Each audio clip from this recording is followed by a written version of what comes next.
All right, let's go ahead and bring it back for part 2. This is one of my favorite tracks from one of my partners. It's called Wassup, Wassup by Paxquiao. You dig? DozhaToldya.com.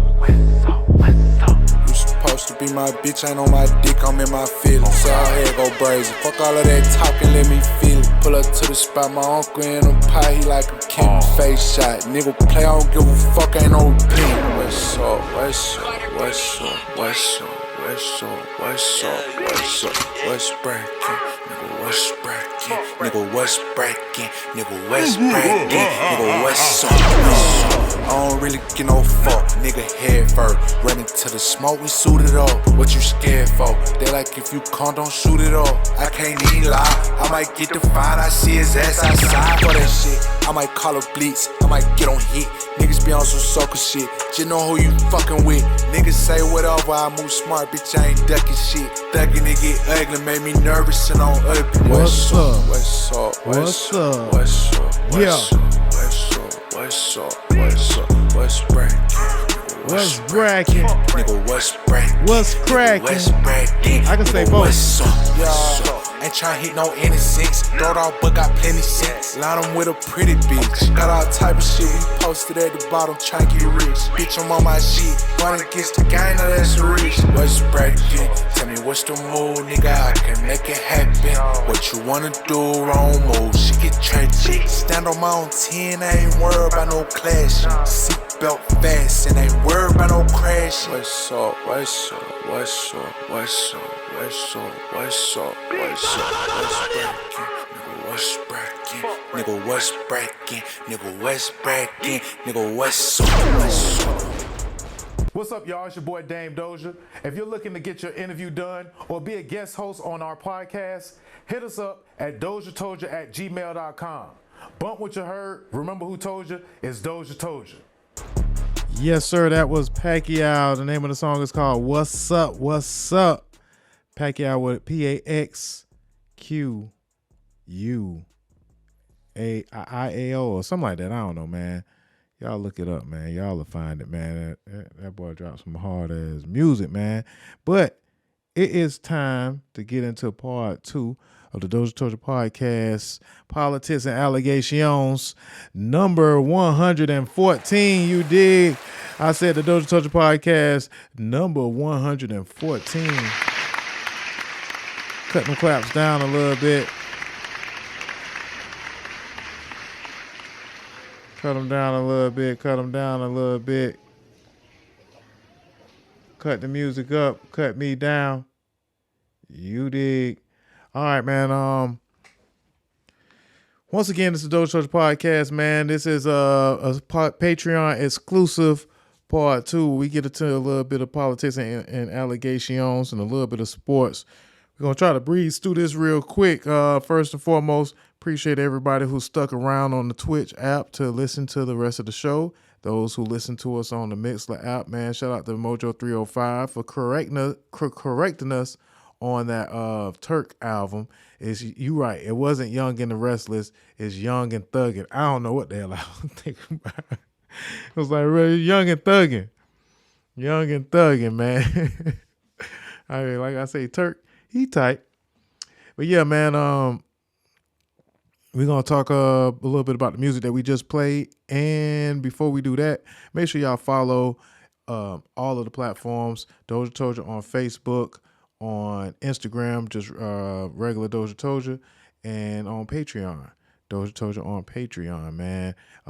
In case you are watching this or hearing this, if you would like to see the visual for part 2, you got to pay the $5 tier on the Patreon tip.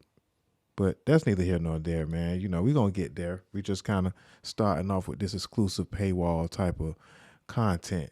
But yeah, man, we got more content on the way. We're about to launch a brand new show later on in the week. So we're going to keep y'all posted on that. And once again, if you would like to contribute, you know, maybe you ain't got the $5 for the $5 tip, but you know, maybe you got like $1 or something like that, man. You can send it to the DozhaToldya Radio Cash App. and my name should pull up or whatever. If you know, you know.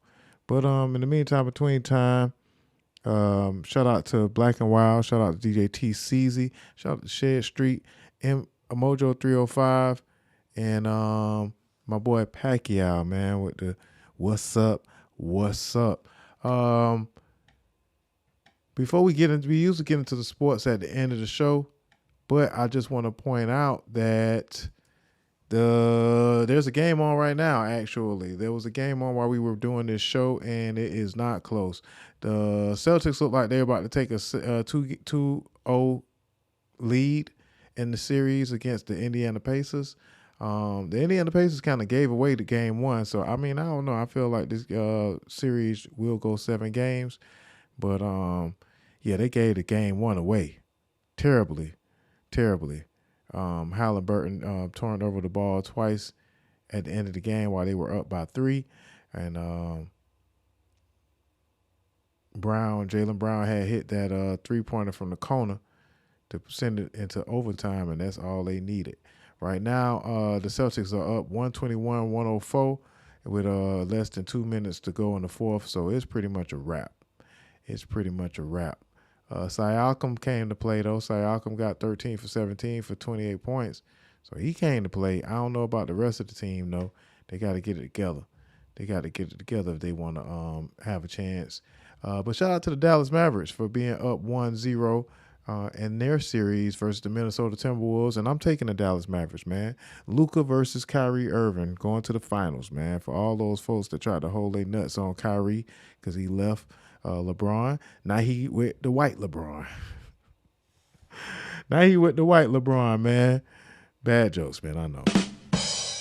But yeah, man, shout out to Luka Doncic, man. Shout out to Jason Kidd. I'm actually going with Dallas Mavericks because Jason Kidd is the coach, and I just think that Dallas, is a little more seasoned. Even though they are a younger team, they are a little more seasoned as far as competitively. But won't be surprised if Anthony Edwards, have a breakout game. I don't know what's going on with Karl Anthony Towns. He been playing like a bum, and he's really supposed to be the best player on the court. So, get it together, Cat. And shout out to McDaniels, man. McDaniels been actually the only one that's been balling out of control for the Minnesota Timberwolves in the last 3 games. But I know the Indiana Pacers better get it together when they go back to Indiana. They better play a lot better than they have today. I know that much. But we'll come back and talk about a little bit more sports towards the end of the show. Of course, this part of the show is the allegations part of the show, and these aren't allegations no more. What started off as allegations, what started off as accusations and allegations, and a civil suit has gotten worse. And in case you don't know what we're speaking on, we're speaking about Diddy, man. We were asking earlier in the year when the civil suit first came out, did Diddy do it? And then there was a lot of times, for a number of reasons. I just want to kind of, not just trying to explain for myself, but for one, I believe in standing up for black men. As a black man, without evidence, I felt like I would stand up for Diddy, because I know that there's a lot of rumors that kind of don't really be true in the hip hop industry. I've also been lied on before, and I know how it feels to actually be having a heinous rumor about you that's not true, but ain't really much you can do sometimes when it's circulating amongst folks that are kind of trusted over you, or if you have a certain type of reputation that people just want to have something to hang over your head. So not to make excuses or anything like that.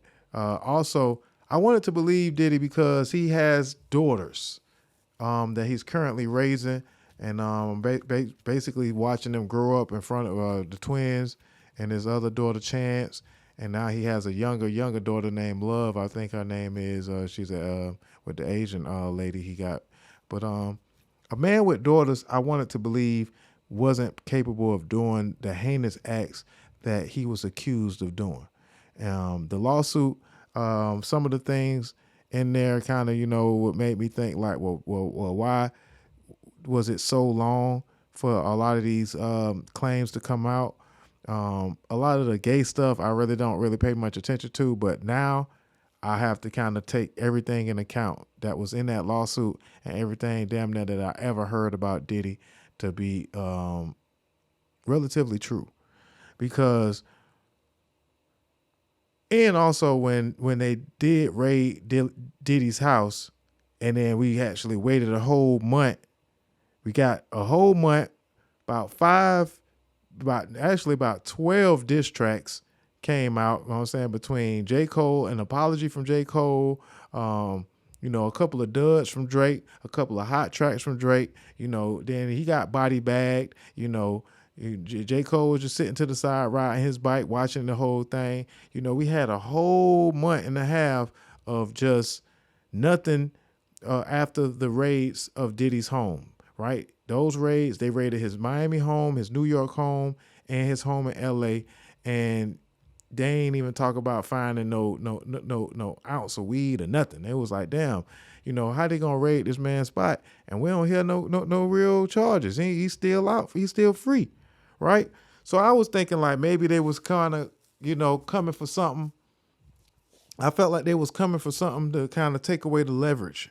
Everybody knows that the Diddy parties do get wild. There's some of everybody of the who's who has been in attendance of a Diddy party, and they say that there are cameras everywhere and at those parties, and that means that he may have blackmail material on some of the Hollywood elites, and just some of the most highest of the celebrity circles.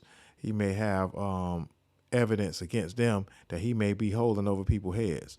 But when you think about the TD Jakes rumors, when you think about the rumors of, Usher, the rumors of him having Tupac killed, it's just the rumors of him hanging Wale over the balcony, the rumors of him blowing up Kid Cudi's car because Kid Cudi was trying to get too close to Cassie. And then the lawsuit that Cassie wrote out that was very, very extensive. There's really no need to kind of go back into it. But all these things, a lot of them kind of was just unbelievable sometimes, like to even kind of hear some of the accusations that was included in that lawsuit.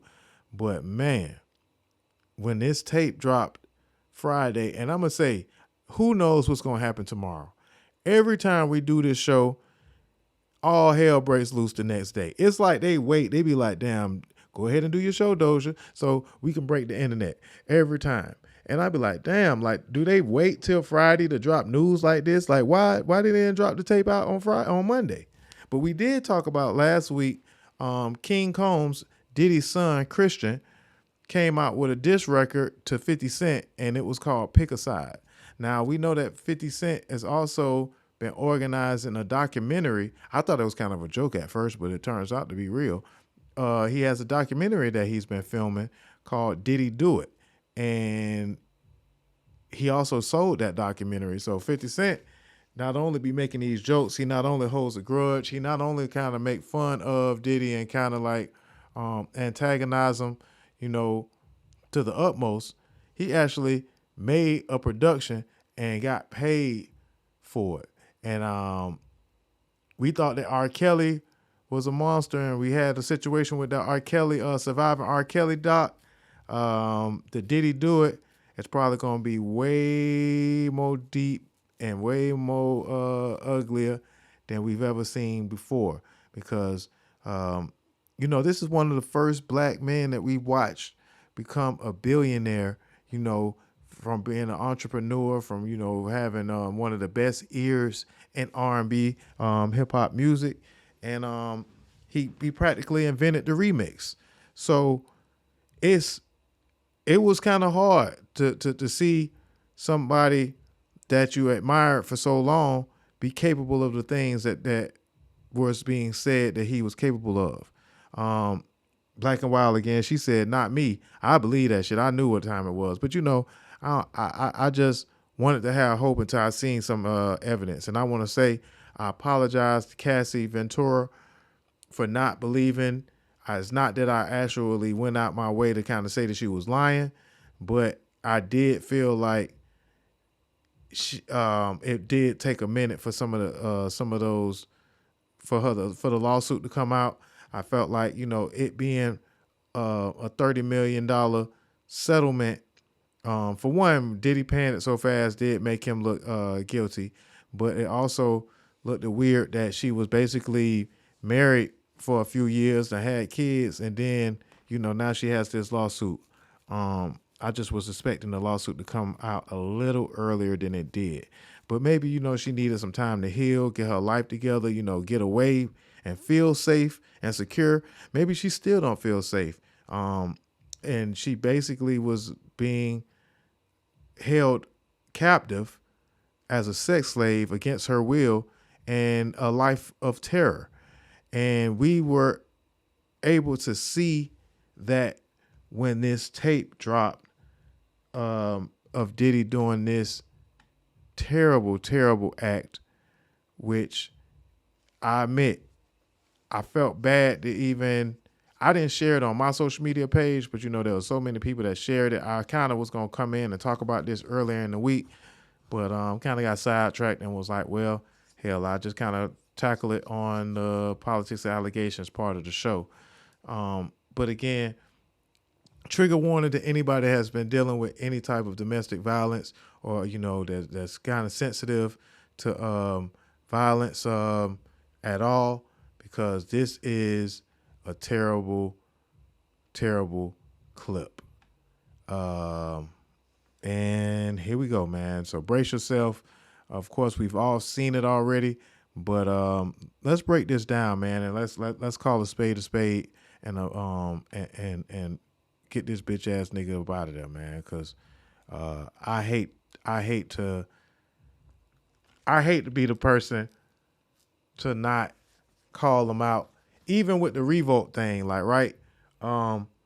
Because it's like this. It's like you take on your platform and you don't want to be the person to slander and be held for libel, or sometimes when you talk about people like this on the podcast, and the energy that I usually emote out into the world is I attract the people that I either talk about or the people that I admire. Like, I actually be in circles where it's possible for me to actually run into some of these people, and where I saw myself taking my show, I felt as if it might have been a possibility for me to actually be in the circles, or at least be hired for a revolt. I actually just prepared myself in that way. So that is kind of part of the reason why I kind of just was a little hesitant on, calling out some of the things that when they were kind of considered rumors. But nevertheless, it's I set the record straight, and I for now on will learn to believe victims when all things point to it being true of what they are alleging. So let's just take a quick little minute. Again, if those of you that don't want to see the tape, give me about 3 minutes. Go walk away, go use the bathroom, go get a drink of water, take a shot, do what you got to do. But yeah, you might not want to see this if you are a little sensitive. Not even a little sensitive, because I'm not sensitive at all, and this actually was just crazy thing to see on Friday. The video that broke the internet over the weekend, and we just can't unsee it once you see it. Cassie trying to escape the monster that is Sean Diddy Combs, and what he does when he catches her is inexcusable. Of abuse against music mogul Sean Diddy Combs. The video, captured on multiple cameras, shows Combs assaulting his then-girlfriend, Cassie Ventura, in a hallway at a Los Angeles hotel in March 2016. A lawsuit filed by Ventura in November last year and settled the next day referenced actions that seem to match those seen in this video. There is no audio. According to the complaint, Combs became extremely intoxicated and punched Miss Ventura in the face, giving her a black eye, which, according to the lawsuit, prompted Ventura to try and leave the hotel room. The surveillance video obtained by CNN begins as she enters the hallway. The complaint says as she exited, Mr. Combs awoke and began screaming at Miss Ventura. He followed her into the hallway of the hotel while yelling at her. The complaint goes on to say he grabbed her and then took glass vases in the hallway and threw them at her. In the surveillance video, Combs can be seen grabbing Ventura and throwing her to the ground. As Ventura lies on the ground, Combs then kicks her twice and attempts to drag her on the floor back to the hotel room. Ventura is seen picking up a hotel phone. Combs seems to walk back to the hotel room, then returns and appears to shove her in a corner. Moments later, he can be seen throwing an object in her direction. According to Ventura's now settled lawsuit, the pair began dating several years after they met in 2005. They parted ways in 2019. Combs' attorney said the decision to settle was in no way an admission of wrongdoing. Ventura declined to comment on the video, but her attorney told CNN the gut-wrenching video has only further confirmed the disturbing and predatory behavior of Mr. Combs. Words cannot express the courage and fortitude that Miss Ventura has shown in coming forward to bring this to light. The video hasn't been seen publicly before and comes on the heels of a series of civil lawsuits alleging Combs' involvement in sex trafficking and sexual abuse. Allegations Combs has repeatedly denied. In a December 2023 statement, Combs responded to the claims in all the lawsuits, saying, "Sickening allegations have been made against me by individuals looking for a quick payday. Let me be absolutely clear. I did not do any of the awful things being alleged." CNN has reached out to representatives for Combs for comment. Absolutely disgusting. And then even just the way he played everybody, man, and denied these things. Just seeing it, man, it's just unbelievable. Man ran out. Was he taking a shower? Was he asleep? She obviously was trying to escape while she had a chance. I wish she would have took the stairs, man. I just wish that there's nothing that you can do, but you just wish that you could have done something. I also wish that the people in the hotel, maybe he knew the people in the hotel that he was staying in. Maybe, that's the reason why he stayed in that hotel, because he knew that he would have the power to erase this situation once it occurred that anybody may have seen anything. But obviously people have been saying, and it is absolutely true, that if he had the audacity to do these things in public, imagine what he's done in private. And they have been involved with one another for over 10 years, 14 years of abuse, sex trafficked. She basically was like a sex slave. There's no kind of way, no sugarcoat and way of putting it. It was just from the things that she said that she had to do, that he made her do. I understand why they call these things sex trafficking, and it's just disgusting. The man, a lot of folks, you want to believe that that some things that like it's like Tupac said, only God can judge me, and and folks be like, yeah, it's not your place to judge another person for what their actions, and all things can be forgiven through the eye of Jesus Christ. But nah, man, you can't unsee this video. You can't unimagine the statements and the things that she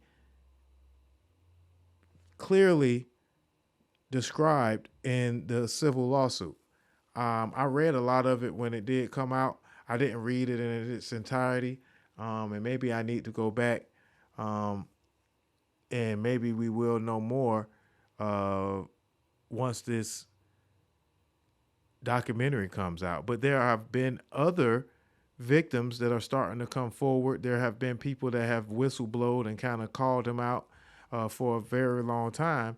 And, you know, sometimes you do kind of just see it as people trying to get paid because the man was a billionaire mogul with so many ventures from De Leon to Ciroc to Sean John to, you know, Bad Boy Records, and then the music. A lot of times talent will make you overlook, talent and money will make you overlook heinous acts and behavior that people exhibit. And, you know, it make you cover it up.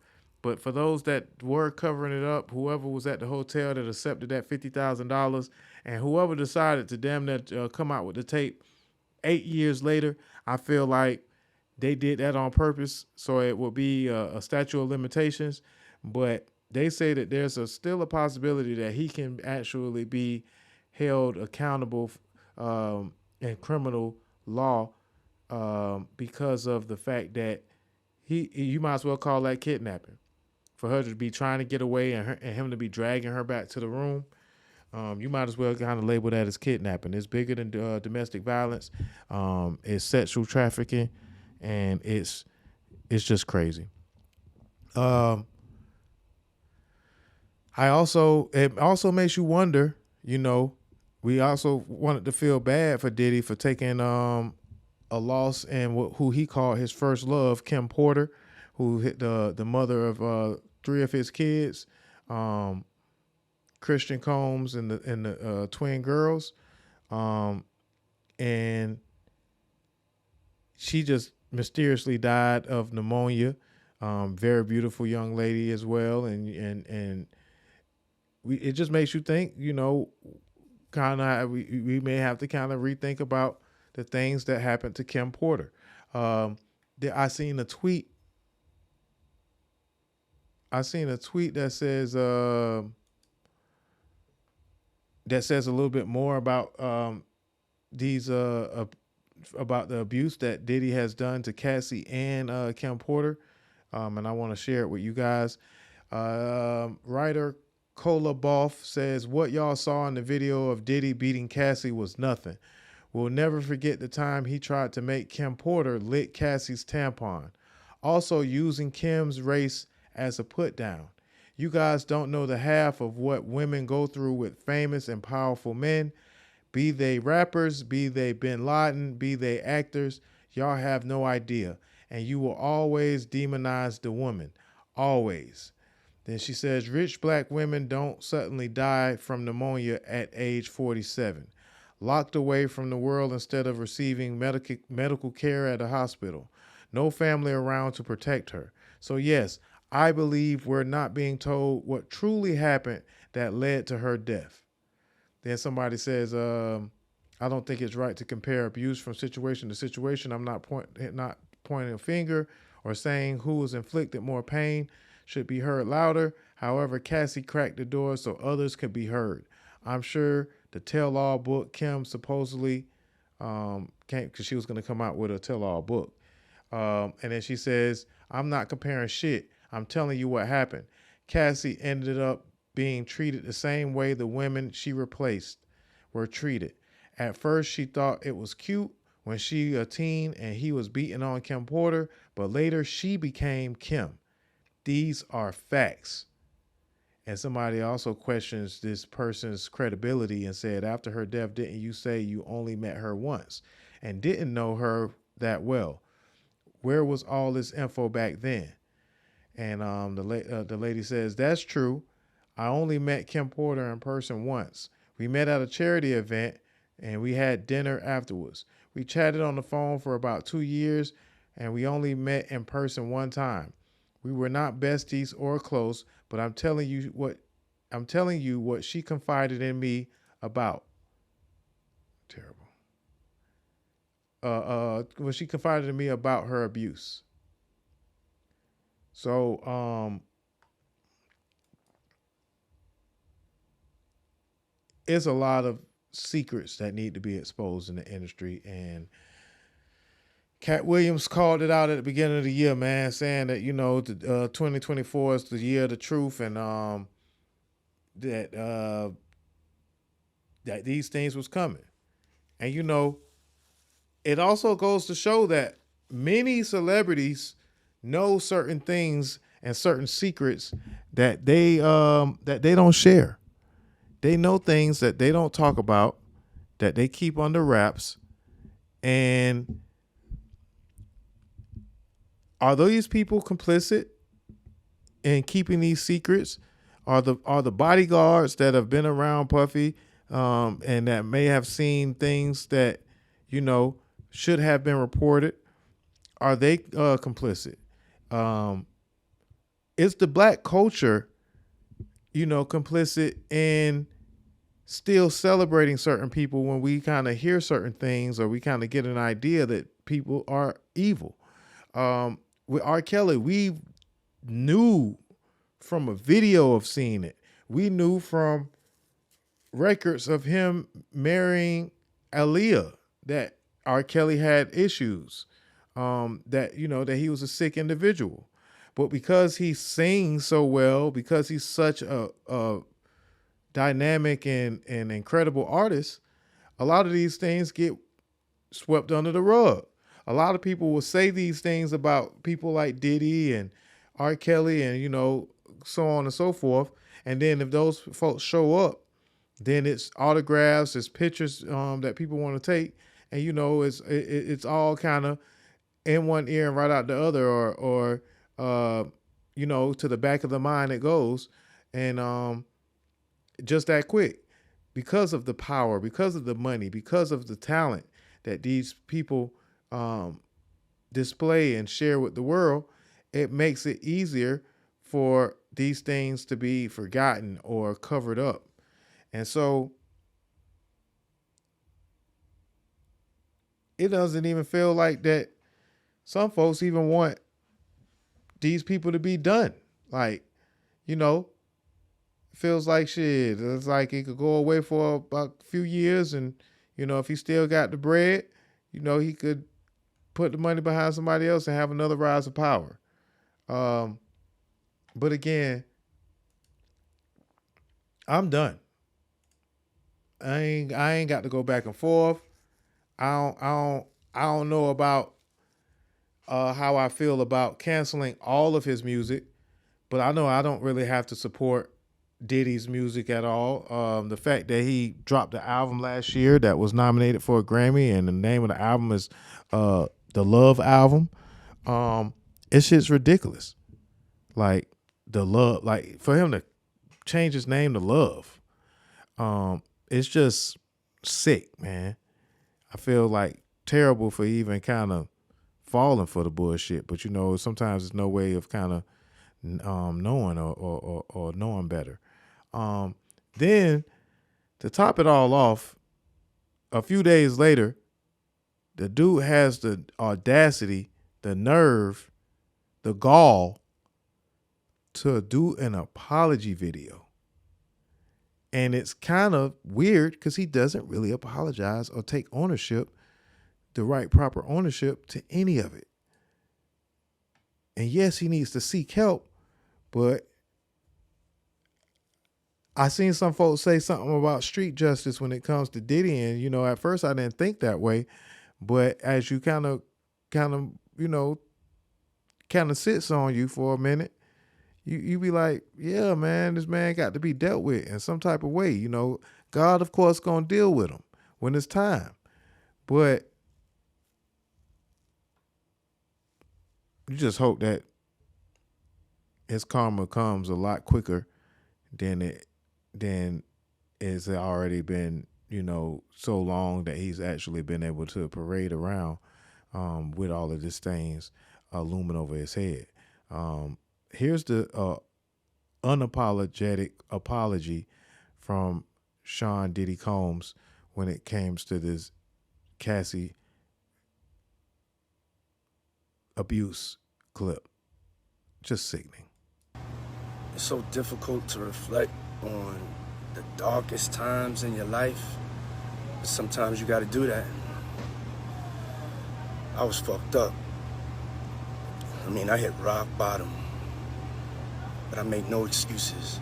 My behavior on that video is inexcusable. I take full responsibility for my actions in that video. I'm disgusted. I was disgusted then when I did it. I'm disgusted now.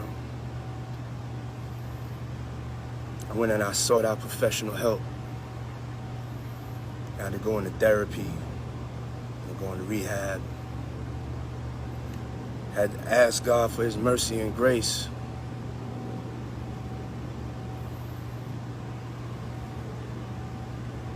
I'm so sorry. But I'm committed to be a better man each and every day. I'm not asking for forgiveness. I'm truly sorry. And some folks say that he did not truly apologize to Cassie, right? And that is, it's also been said that he actually can't even say Cassie's name. According to the lawsuit and the settlement, that he can't even speak her name. But him saying he's truly sorry and that he asks for the Lord's grace and forgiveness, that's bullshit. You don't deserve any grace. I mean,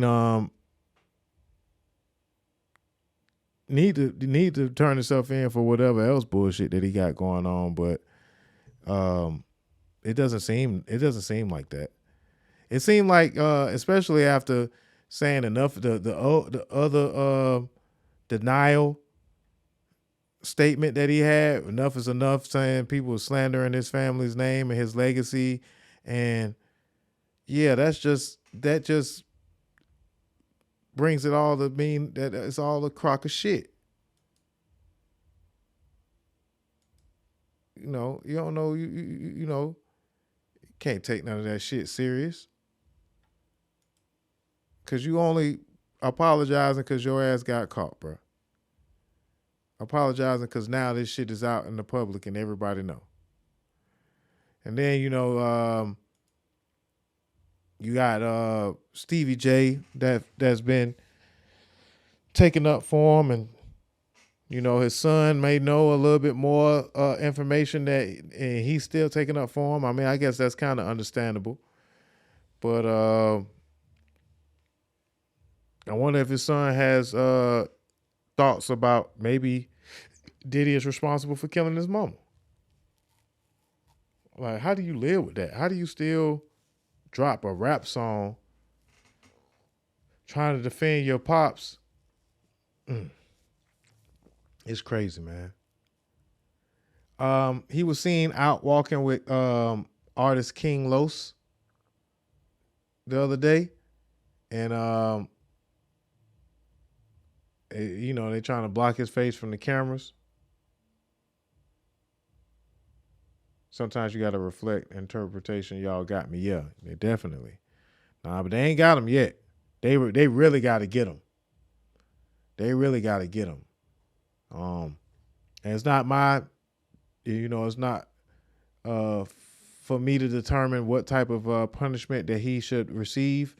Of course, the Los Angeles Police Department released a statement saying that it wasn't really nothing, since it was 8 years ago. The statute of limitations kind of protects him from being prosecuted for that particular abuse. But I think that there should be another way of kind of getting some type of charges out of this situation and making him pay for the things that he's done. Cassie released a statement, and again, I apologize to Cassie Ventura for even having to cover this on the podcast. We talk about things every week. We've avoided talking about this for so long that I just felt like it was my responsibility, for one, to apologize to her, and for two, to just basically face up to and tear down someone that I admired in the music business. So again, there not to deny that there are any ways that you could capitalize from even having this on a podcast and even having this as a subject. But it's not totally about the capitalization about it. Just the way that we talked about unjust people being murdered by police. I feel like it's just a responsibility that I take from being in the media and doing a podcast about the culture, whether it's good or bad things that's going on in the culture, for us to talk about it and for us to have the conversation and try to have some type of understanding or lack thereof. But again, this is Cassie's statement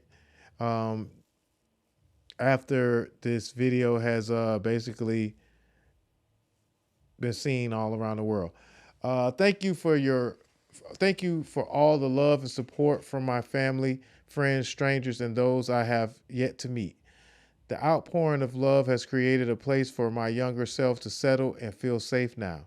But this is only the beginning. Domestic violence is the issue.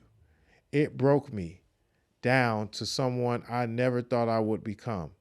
With a lot of hard work, I am better today, but I will always be recovering from my past. Thank you to everyone that has taken the time to take this matter seriously. My only ask is that everyone open your heart to believing victims the first time. It takes a lot of heart to tell the truth out of a situation that you were powerless in. I offer my hand to those that are still living in fear. Reach out to your people. Don't cut them off. No one should carry this weight alone. This healing journey is never ending, but this support means everything to me. Thank you. Love always, Cassie. Yeah, man. Whew. That's crazy. The fact that she still got to watch this shit over and over and just be asked and never that kind of makes me understand with a different mind state on, for one, when people say, why didn't they just leave? I mean, you could see why, fear for her life. They say, man, this man signed her to a 10-album deal, basically a slave contract in the music industry. That she only recorded one album. He never intended on putting out any of the music for real. Basically just another way of having something over her head. And that's just disgusting as well. That just makes you think of also certain practices in the music industry that is just horrifying and just unethical. 10-album deal. Got to be fucking kidding. 50 Cent has a documentary called Diddy Do It that he recently sold to Netflix. He says that everybody was trying to get a piece of that documentary. The doc, which chronicles Puff's alleged ill deeds, is coming soon. And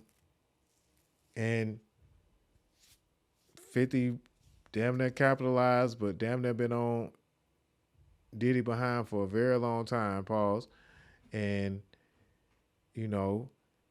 maybe it was to antagonize and kind of a rivalry with at Diddy, but maybe, he was also one of those ones that been trying to tell us. Keith D, who went to jail for admitting that he killed Tupac and that Diddy paid him to kill Tupac, he's been trying to tell us. Diddy has ex-bodyguards that have been trying to tell us about things that Diddy has done. Jaguar Wright has been done interviews talking about the heinous things that Diddy has done and things that go on at the Diddy parties. And again, from the TD Jakes stuff to the Shine, doing 10 years in jail, and the lady saying that Diddy was the one that shot her. You got to damn near believe everything that these folks have said in the past. It's just crazy. But again, there will be a documentary on Netflix pretty soon, produced by 50 Cent. And that 50, boy, that 50. It's a petty but smart motherfucker. I'll tell you that much. Absolutely. So he definitely capitalizing off of this situation, but hopefully it does shed light. Hopefully it does do some good. And there have been new allegations and there will be new lawsuits on the way. Not only from the producer who said that, he didn't get paid from the Love album, and he said that it was all kinds of things that he's seen. There's now a new model who is suing Diddy, who alleges that he drugged and sexually assaulted her in 2003. The woman claims the experience led her to attempting suicide in 2004. And this is probably just the tip of the iceberg, or not even. But new allegations and a lawsuit was filed on Tuesday, reported that a former model named Crystal McKinney recently filed a suit against Puff. McKinney is seeking unspecified damages and claims she was drugged and sexually assaulted by Diddy during a party in 2023. She was 22 at the time of the alleged incident, and claims that Diddy invited her back to his studio after connecting with him at a men's fashion week event in Saprini, downtown New York City. Once at Diddy's studio, McKinney claims multiple people were there and they were all passing around a joint. She was offered a hit and took it and described it as very powerful. She said she felt like she was floating, and Diddy asked to accompany her to the bathroom. She says Puff began kissing her and shoved her head down to his crotch while demanding she suck it. When she refused, he allegedly forced her to perform oral sex. She said she tried to leave and felt woozy and lost consciousness. McKinney says that the next thing she remembered was waking up in a taxi and realizing she had been sexually assaulted. And TMZ claims it's unclear from the lawsuit if McKinney is referring to the alleged forced oral sex or another sex act that might have occurred that she doesn't remember. McKinney said that the experience led to a suicide attempt in 2004, and she was blackballed from the modeling industry. XXL has reached out to Diddy's team for further comment, and have not received any comments. Yeah, man, niggas talking about he hit rock bottom. Nah, you need to hit rock bottom of hell. But, it's not, this is not, I guess, the time for me to kind of, just like say what I feel, because his day is going to come. And the truth is being revealed by time, man. Time is finding a funny way of not necessarily rectifying the situation, but revealing so many demons that are out there. You just could only hope that the time hurry up. Then now the aftermath, right? You got so many people that are going on all kinds of platforms to talk about the abuse, the things that they may have witnessed, the things that they didn't witness, and it just also make you think like, damn, like now it's time to capitalize and talk about stuff, and the news is kind of bringing things up that they may have kind of should have brought up before. Eric, the mayor of New York, Eric Adams, says that he's working on revoking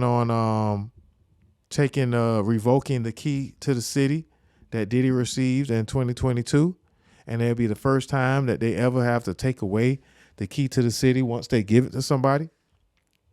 And you got a number of platforms that are saying that they are going to boycott Diddy's music, and then all the contributions that he's done in hip hop. is starting to be questioned. I don't know. I just feel like I don't know how I feel about that. It's a little too early. I don't know about the canceling of his music, but I do understand that we should not have ways that he can monetize and take advantage of being so popular. I think that a lot of things should be done to kind of stop that. But because Diddy wasn't really an artist that wrote his own stuff for the most part, there are a lot of different people that actually, benefit from the music that he has been a part of and that he has distributed through his label. So you got different people that was asked to comment about Diddy's situation. CamRon went on CNN, and a lot of people are mad about the way CamRon treated this CNN interview. But I ain't really mad at him. But it was kind of ignorant. But, CamRon kind of, it'd be par for the course sometimes for him. He took advantage of the opportunity to pub and promote the things that he was working on. And Abby Phillips, I think this is, just kept asking him things that he didn't want to talk about. So let's check out this clip of CamRon on CNN after being asked questions about Diddy and the way he kind of played around those questions. I want to play a conversation that you had on your podcast back in September with Mace. Listen. Yeah. When you had your record deal, why did you take me to Biggie Smalls and not Bad Boy? Man, it's almost gonna bring me to tears to say this. I just, being that I saw you as such a good friend, I wanted to put you with somebody I knew with.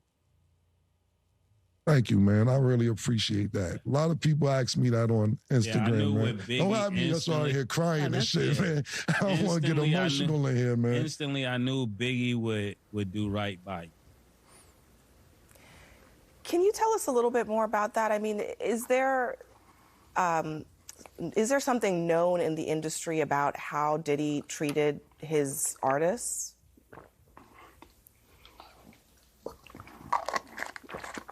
So I'm going to get some cheeks after this horsepower joint. I'm just going off what Mace said. Mace took me to Biggie. I don't really know Puffers like Mace know Puff. So I appreciate what Mace said. And of course, that's my brother. So if he felt that way, then he felt that way. I can't really tell you how Puff moves or anything like that. Mace may know better than me because he was signed to Puff. I wasn't. But my show does come on at 8 a.m. Eastern on YouTube. It's called It Is What It Is. And y'all make sure y'all check it out. I mean, I might get some more information out of Mace from there. But for me to tell you how Puff act and all that, I don't know. I never was signed to him. Yeah. What about the industry in general? I mean, so many people have pointed out that Diddy couldn't get away with this stuff if there weren't a lot of people protecting him. Do you think that's the case? Who the talent agent for this joint? Like, you think I'll be sitting around watching what Diddy do and all this? I didn't know this was a Diddy joint that y'all invited me to. Yo, who booked me for this joint? All right. Wow, and I don't be sitting CamRon, around watching Diddy and all that. Yeah, thanks, man, come on, man. That's thanks just for crazy, joining man. us. Thank you for your time tonight. Yeah. Thank you for having me. You enjoy. Yeah, man. Cam gonna Cam. Like the Cam gonna be Cam. That's one thing for sure. But to his defense, maybe he wasn't. You know, they say that whenever they put people to be on these type of shows, they say that they prep and they let them know what they're going to be talking about.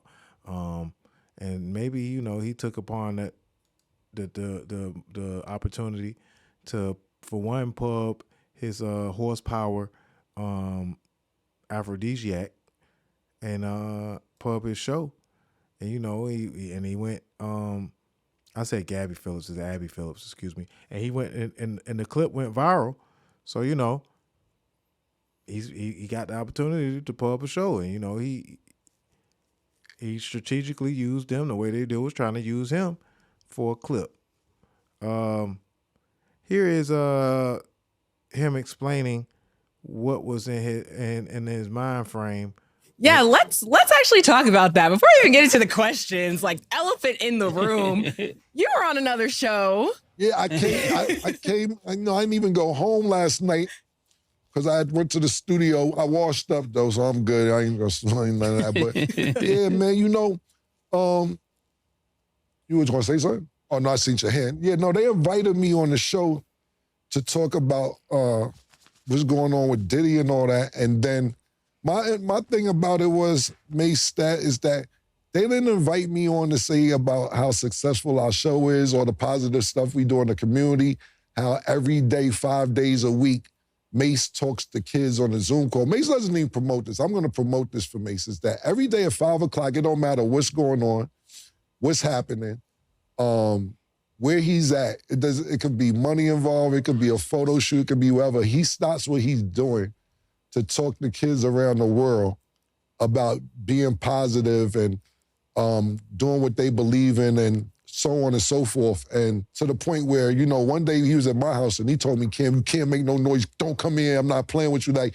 that's how serious, no, but seriously, that's how serious he takes what he does. And we do all these positive things, and you call me on CNN for the bullshit, I'm going to give you the bullshit. That's just what's going to happen. So we got some free promo. I teased the Pink Horsepower. They tried to bring up when Mace bought me the Biggie instead of Puff, and I said, yeah, if you seen it, what you asking me about it for? Like, nigga, it was self-explanatory. So I got us some free promo. I didn't get to shout out to Dipset Couture. Make sure you go online to dipsetcouture.us to order some shirts and everything else. But yeah, I just felt that you tried to use me, to whatever Diddy going through to down him. And listen, the video, I don't support it. I don't believe in domestic violence. I don't believe in anything that has to do with being a pedophile. I don't believe in sex trafficking. I think what I seen in the video was egregious, and the charges fucked up. They're really fucked up. Oh, wait, but nigga, I said what I said. I gave a disclaimer at the beginning. Then we got on the commercial. That was that. So that's how that went yesterday, man. I don't know why they didn't watch 60 Minutes. They didn't watch Bill O'Reilly. This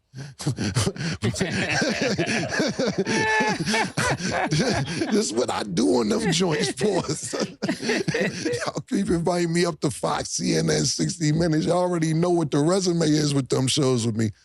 But yeah, that's what happened, Stat. Okay, yeah, I'm sure a lot of people had a lot of questions, so I just wanted you to clarify up here. But you guys know we film 5 times a week. You had the Pink Horsepower up there. Y'all seen it. And if you haven't seen the video, it's on Cam's page. You can go to his Instagram and check it out. And Right. also, again, shout out to Mace for always being positive and doing good things, because that's what we do over here. Right. And real quick before you move on, that's what I really want to focus on, because I know we play and joke a lot, but y'all call us up there for that and don't invite us to talk about shit that's positive. Y'all call me like this. We did this in less than 24 hours.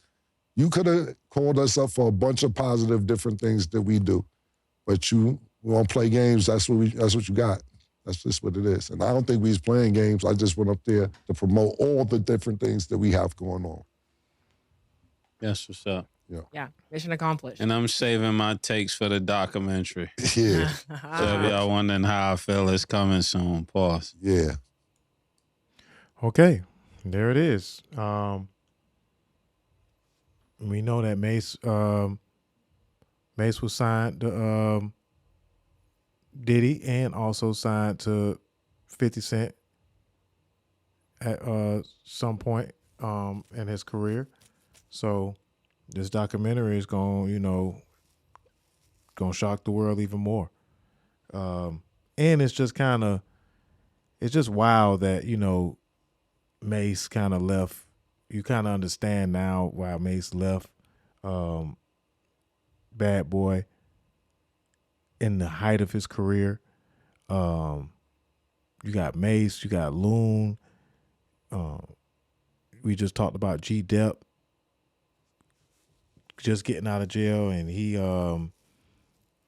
kind of confessed to a murder that he probably didn't even really have to confess to. So everybody that damn near was a part of Bad Boy, they damn near ran to the Lord, and you kind of understand why. They kind of wanted to catch their forgiveness. So yeah, man. Talk about that before we even get into. Yeah, let's But some of the things, I ain't gonna lie, some of the things that I see for the folks that kind of been talking about it, kind of like trying to get like the attention from having the conversations about these about the allegations and you know, even the news is being kind of clout chasey when you kind of think about it, man, because they damn near just be wanting a clip, they be wanting ratings, and now people are kind of just bringing out every chance that they can get to kind of call other people out, people that damn near know that been around Diddy, play stupid games, win stupid prizes. Yeah, I agree. Agreed.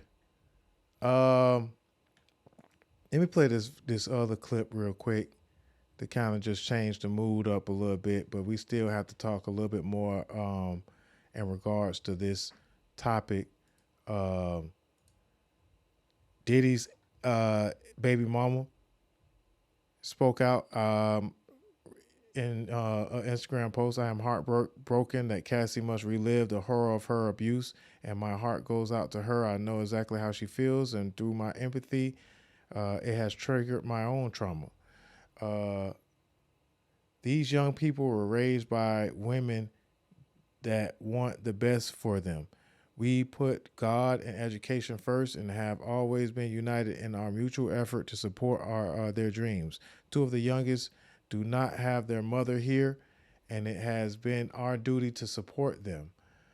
Their father needs help, and I'm praying that he truly does the personal work and receives it. And that's a picture of Diddy's sons. And one of them is Misa Hylton's son. The oldest one, it's actually Albie Shore's son, but Diddy raised him. Quincy, I think, that's Quincy, right? Yeah. Then we have a message from Shaka Khan's daughter.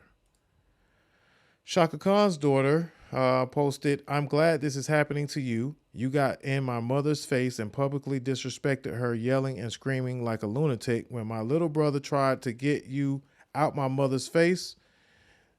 Your security jumped my 19-year-old brother. These may be your dark days, but I'm singing and dancing, watching your demise. Shaka Khan, isn't it great, Mom? So, yeah, this is kind of just getting started. This is just the beginning. There are many people that are going to come out. The documentary is going to show even more, unfortunately, or maybe fortunately, but it's kind of unfortunate that it's all coming out now, and it hasn't came out years ago. And to tell you the truth, there's been kind of other things that's kind of related to domestic violence and people that have had bad past that are being called out now. Joe Budden is being called out. And maybe he's a bad messenger. He talked about well, first he didn't talk about it as much on his first opportunity on the podcast last Friday, but he later on this week he kind of went in on Diddy, calling him a piece of shit and kind of just standing against it. But a couple of his exes and a couple of ladies that don't kind of care for him so much have been kind of going in on Joe Budden on the internet. And this is a post that kind of came out that says, Tahiri, Sin, Kaylin, Yaris, Serena, Adele, Esther, etc. Hold your head up and speak your truth if and whenever you feel like it. And so these are all women that Joe Budden have been with at some point.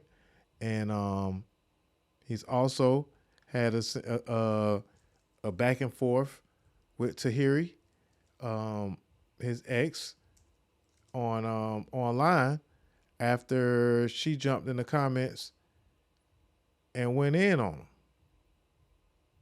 So shit's starting to heat up. shit's starting to heat up, man. Of course, Joe Budden has been in many public relationships. He has admitted to having substance abuse issues. He also denied any real domestic abuse allegations that have been placed upon him. But this is his response when Tahiri posted something in regards to a post that he said. Okay, so Tahiri said this whole shit took me out so hard to watch. So sorry for Cassie and every other woman who is currently going through it and has ever gone through it. It's tough. Fuck out of here. Who? The irony. This is so triggering. I remember Joey throwing me down a flight of stairs, dragging me back into the house, and me having to talk him into letting me go. So Joe replied to this statement with, "You are a lying, failed gold digger that has abused, targeted, and manipulated many men. Outside of me, you lack an identity, which is why you've tried to desperately attach yourself to me for over 15 years. The last time I saw you, I purchased a mattress from you and you were happy. You made the sale. You were fine then. There was that night after Starlet 6 years ago when you invited me into your new place. You were fine then too. You were on my body your entire last stint on Love and Hip Hop, and you tried your best to disrespect my son's mother in the process. I had to ask producers to keep you away from us like the cancer you are. Yet, you continue to slight my name online because it's your identity. I don't speak to you or about you because it's low vibrational. You're a low-level Dykeman con woman that's been lying about you already know for ages. I pray you heal and move on one day. Hopefully this is our last exchange. Prayers to all real victims." So that was Joe Budden replying to Tahiri, one of his ex. He actually proposed to her in public. And this is a clip of him being asked about those. What is the story? Tell me. Something about you hiding under the bed. That's the greatest story ever told. Tell us. You can tell that story. I'll probably tell it better. No, I would rather hear you tell it. So what happened? You was hiding under Tahiri's bed. You was hiding under Tahiri's bed. No, real quick, because I know I've been here for a while. Slaughterhouse May 15th, okay. By the way. I'm going to say this and I'm going to exit, only because I think it's a really funny story. I'm not embarrassed or ashamed about it. But I was out of town. This was months ago, like a lot of months ago. I was out of town, and I was texting Tahiri, and she wasn't responding. And I hit her and I said, "You know what, fam?" And I think men can relate to this. I hit her and I said, "You know what? You lucky I'm on tour. Because if I was home, I'd pop up right in your house. I swear to God, just as soon as you walk in, I'd be there." And she hit me back, F you, suck bad, all of that. So I got off tour and I was bored. And I checked Twitter and she was out and away. Just, girls make it so, I'm over here doing this. All right, great. So I went to the crib. And I walked in and I put my little key in the door. And you still got a key?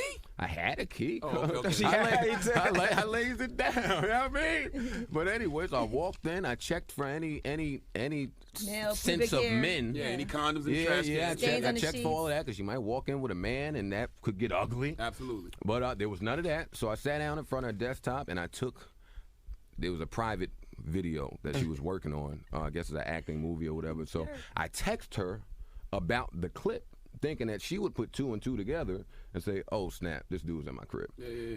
That didn't happen. So she didn't get that. She didn't even respond. So to sum it up, I thought I heard her voice coming. So I did what any logical man would do, and I went behind the door. Right. So when she opened the door, it's like, "Ha! Right. I'm here." In Jersey. Oh, man. So Okay. I'm standing behind the door for however long. Now, this was in Jersey or the Bronx? I'm not going to give out anybody's address or nothing like that. But I was standing behind the door, and she never came, and I was standing there for about 10 minutes. So I said, "You know what? I done smoked mad cigs in her crib." I said, "You know what? I'm gonna just go hide under the bed. Right. So when she comes, Why? I'm gonna know what's really. Yeah, that's crazy. I mean, maybe that's kind of creepy. You know, now that you kind of think about it, guys have done some really crazy ass shit. But again, now he is kind of under fire.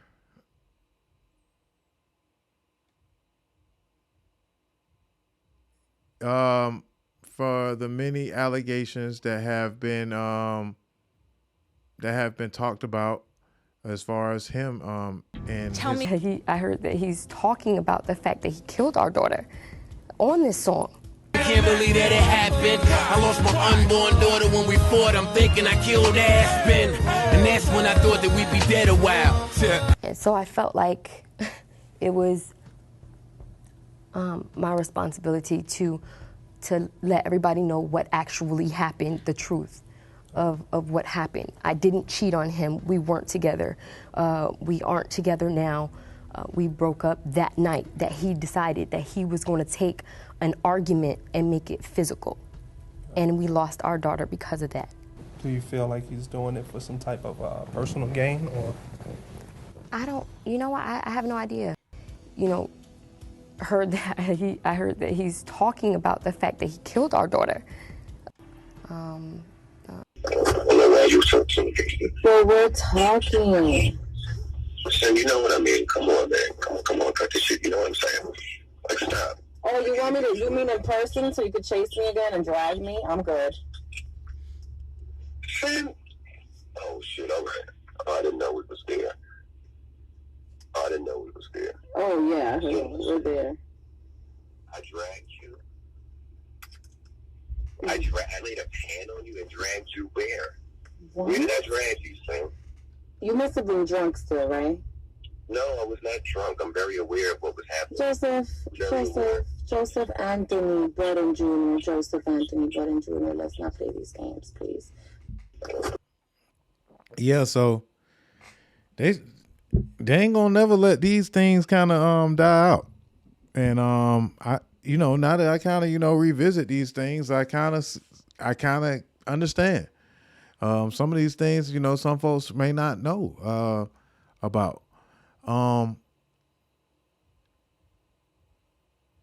It just gets kind of weird, man. Yeah, right now you would have shocked me, I'm sure. Yes, you would have shocked me, and I would have been deserving of it. What I'm about to do right now, it is part of the list. Yes, if I would have got shocked right now, I would have deserved it. But you know what wasn't part of the list? You. Oh my God. Boom, boom. Like, oh. Word? Yo, look at this anger management. You poked the bear. You just disrespected me. Damn, she's crazy. I don't give a. You don't feel bad? Somebody gonna get hurt, man. Make some applesauce. Rap about apples. I'm a thrower, and I'm not gonna throw punches. And I was actually trying to be funny with it. I told him to go make applesauce. It's crazy, man. So I mean, let's just kind of be real here for a second. In relationships, it's possible that things could get tumultuous. I hope I'm saying that correctly. But things can kind of get out of control. It's never okay for a man to hit on a woman. But if a man is defending themselves, there's plenty of different ways for a man to defend themselves. But sometimes there are ways that women can trigger men, in a lot of different ways.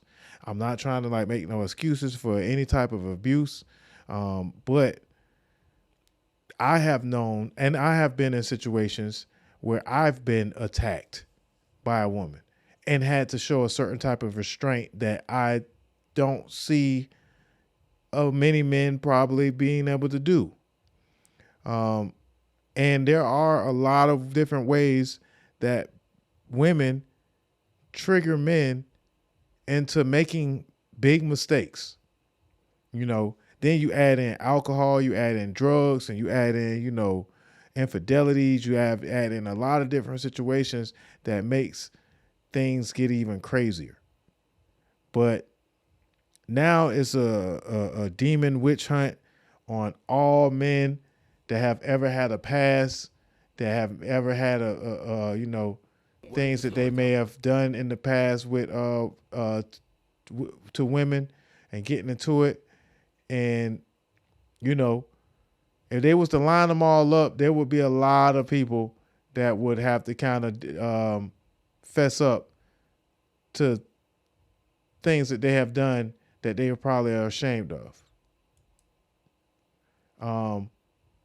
And, at some point we have to kind of not necessarily forgive, but there has to be a time where a person can work towards changing their life and not have to deal with. We were just talking the other day that Chris Brown pretty much gonna have to deal with what he did to Rihanna for the rest of his life. But he was young, and what happened. It's a possibility that he could have been triggered in some type of way. Not to give it any excuse to what he did to Rihanna, but again, are these things supposed to stick to the character of the man forever, no matter what types of effort that they have done to change? I don't know. I don't think I feel that a man can't be forgiven in these type of situations. But hey, it's a sensitive topic. I'm not here to make any excuses on anyone's behalf. It's just kind of weird that now we're in this space where now all these things are kind of coming back up. And on another note, Joe was going back and forth with Taxstone, and folks was antagonizing Joe because of the things that he's been through in his past. And let me see if I can pull up some of their tweets that them boys been going back and forth with. Oh my. Goodness gracious. That man posting Joe old lady on his page. I forgot about Esther Baxter. Esther Baxter, boy oh boy. Boy oh boy. I apologize for even getting distracted with the bullshit that's going on in these streets and on this internet. On these internet streets, man. Okay, where we at? That man said something to Joe on. It's like clips like this that people are bringing back up that that people are taking literal, and it's getting kind of crazy out here. Around in the roads like Wiz Khalifa. $1,000 frames, I prefer to see the world through. Don't ask me nothing about Budden, I beat my girl too. You ask me why do I keep her, I say it's cheaper too. That's why I ride around in the roads like Wiz Khalifa. $1,000 frames. Yeah, crazy. Crazy, man. It's crazy out here, man. So yeah, Taxstone is tweeting from jail about Joe Budden, bruh. And Joe Budden was kind of riding on him too. Okay, well, this is getting kind of extensive. I understand it's getting kind of dark. It's getting kind of extensive. Let me get us some music or whatever. At least make it a little light. A little lighter, right? But yeah, man. Maybe Joe is a bad messenger when it comes to this type of conversation. Maybe he's not the best messenger to have a domestic violence conversation.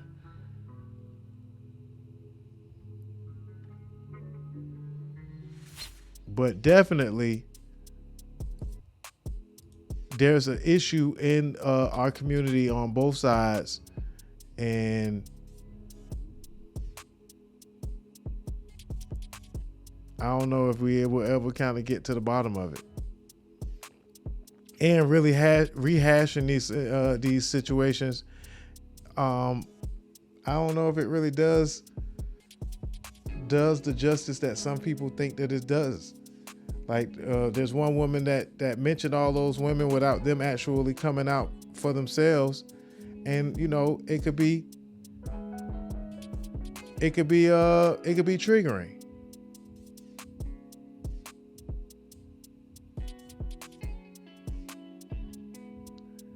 Okay, so here's a couple of tweets. They said somebody said I knew Tahiri was coming. Joe said we all did. Then Taxstone jumped in and was like, Cassie got 30 M's, Tahiri got 3 chopped cheese, 6K, and a portable hookah. And then Joe said, I tried. And he says, I got a TV and a phone, cute one. Oh, so yeah, they was going back and forth. And he says, yeah. I don't know. I don't even want to even patch all these together. It's just he was going back and forth. It was like beat your next girl up so we can bump up. I'll have you wash my socks and we can pod together. He says, wash your socks. You ain't learned how to fight that well yet. That's how you got in there, buddy. So yeah, this was a vicious exchange between Joe Budden and Taxstone. He says, tell your bunkie about it, buddy, or put it in the book. The murderer that tried to fight first. I fucked up 5 dudes that night. Get your story from a reliable source, G Money. He says, son got snuffed and pulled out the hammer immediately, like the bitch he is. Joe put out there. It'll be a lifetime. Oh, they say on the next lifetime, life after Joe Budden. And then he said, it'll be a lifetime before you can watch it. So, yeah, these folks are getting petty out here. They getting petty on Beyonce's internet. Man. All right, I guess I need to lighten up the mood. Again, prayers, thoughts and prayers out to all victims of domestic violence. I do not agree that it's time to hash up every old case or situation that somebody has been in if they've showed examples of change. I think that there should be grace and there should be room for forgiveness. But in Puff Daddy's or Diddy or whatever his name we want to call him, Sean Combs, his case, he is not eligible for that grace just yet. All right. So a couple of more things I want to talk about, then some sports, and then we'll get up out of here. Let's get to a couple of light topics. So the Oversight Committee, Jasmine Crockett versus Marjorie Taylor Greene. Okay. This one had us all laughing and rolling in our seats over the weekend. Jasmine Crockett, a congresswoman representing Texas, was in a verbal exchange that went viral in the halls of Congress versus Marjorie Taylor Greene, in which she called her what is being known as the 6 Bs. The 6 Bs heard around the world. Let's check out this first clip. Ms. Greene for 4 minutes and 21 seconds. Mr. Chair, point of order. Who's? It's me. Ms. Crockett. I'm just curious, just to better understand your ruling. If someone on... Wait. We skipping ahead.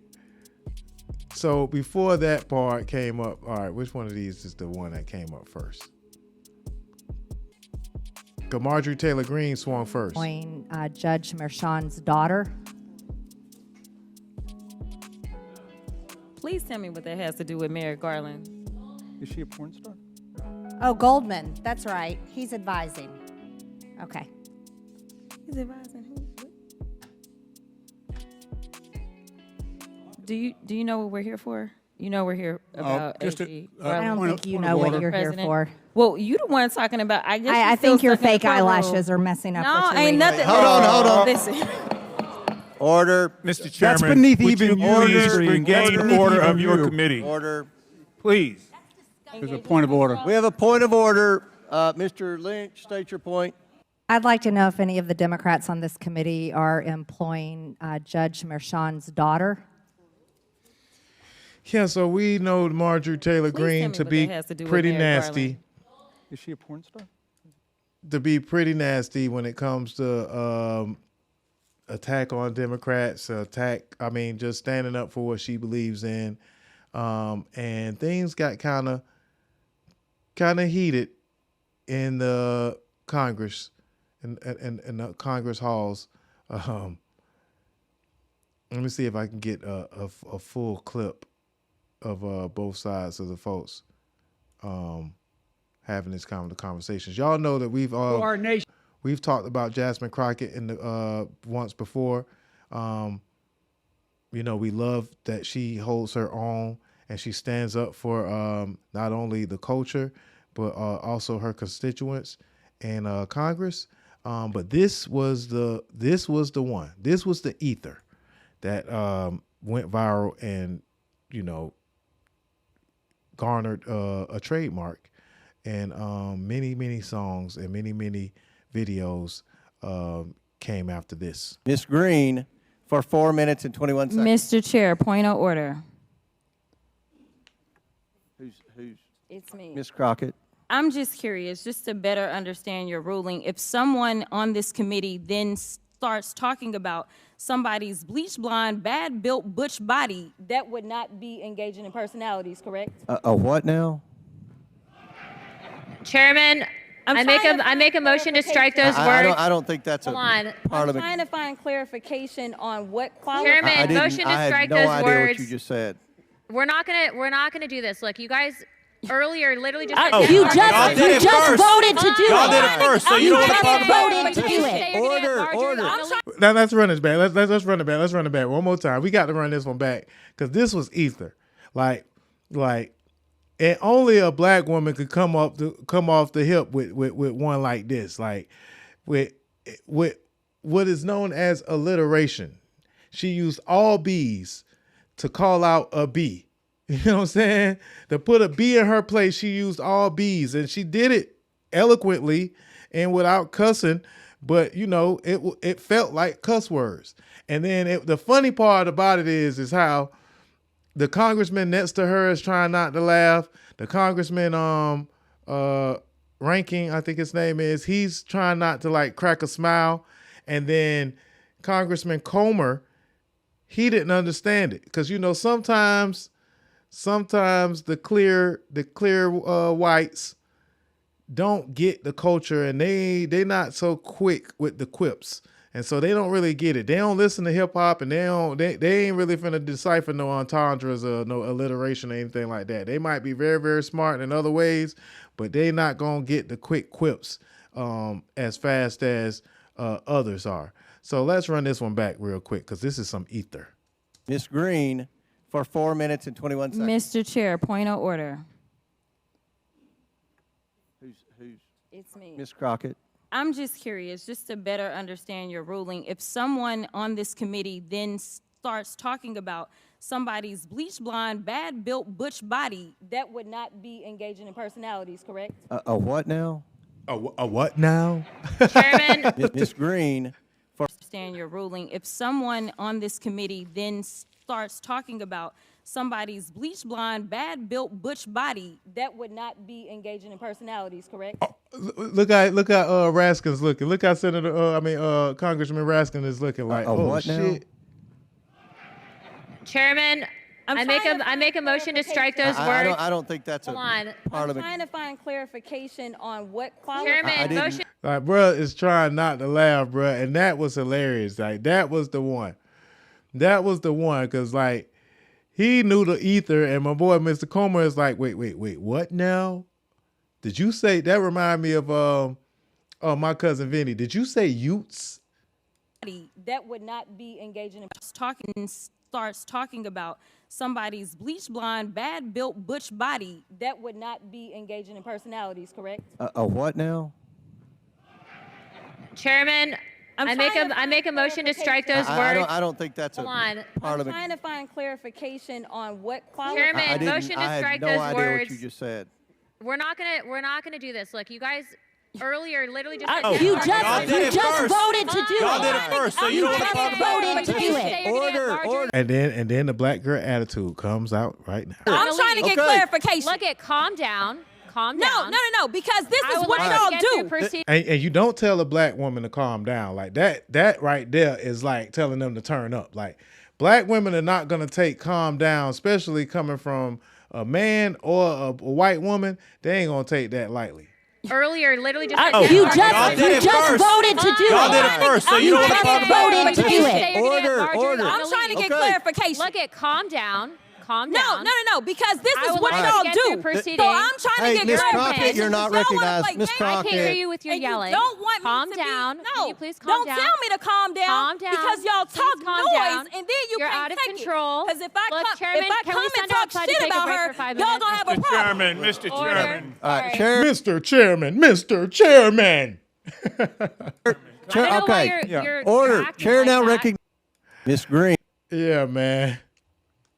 That was a little ether, man, just to lighten things up, man. But yeah. And then, after that, the internet took over.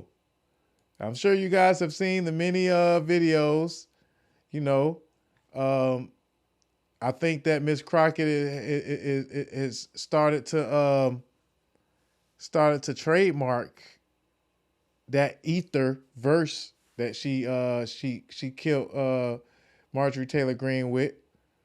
And shout out to this beautiful woman, man. Beautiful, brilliant black woman, Miss Jasmine Crockett. Yes. Quick off the hip with the good quips. Yes, ma'am, man. I'm fucking with it. And I couldn't wait to come in and talk about this particular subject. Anyway. But yeah, got her ass. Got her good. But also she also stands for us in a lot of different ways, and she stands for the culture. And this is her commenting on DEI and how people try to disqualify her, even though she's very well qualified to be in the position that she's in. But interestingly enough, we're not allowed to telework here. We have to show up. There is no remote voting anymore. But even though we show up, are you aware of the fact that this has been the most unproductive Congress in the history of the Congress? Congressman, I'll leave that judgment to Okay, members well, of I'll Congress tell and the you, it media. is. And I've got some numbers for you. So to me, you can show up and still not do a daggone thing. And so it's rich that we have so many opinions to give you and to tell you how to do your job, but seemingly we're not doing ours. Thus far, only 1% of legislation that has been introduced has been passed in this Congress versus the last Congress where it was 6 points higher, and the Congress before that 6 points higher, and the Congress before that 7 points higher. There is no other Congress that has been least productive. And guess what? The last Congress, they could vote remotely, and somehow they figured out how to get it done. So I would just say that we need to be very mindful of when we decide to throw stones, because we may reside in a glass house. Thank you so much for your work. But interesting. Very, very, very well put. I mean, you got to love how this woman is able to represent herself for not only Americans, but for the culture. And the clapbacks have been vicious. We got shirts, they got songs.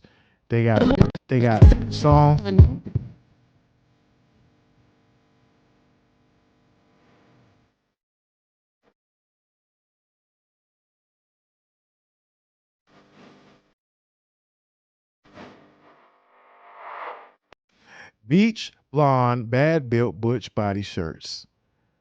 The clapback collection. Oh man, like they are going with it too. Like they are running with it. Like I'll talk about they is getting bleach, blonde, bad built, butch body. Your best friend's a dick grabbing, trashy hood thotty. Bleach, blonde, bad built, butch body. body, butch face, 2 neck so buff. Hey, big back, brain blank, built for tough. Hey, your breath hot, ass stink, wash your legs, so hey. beg for a pardon, and I'm about to let the fans know. Hey, where your husband at? I can tell that you cheat.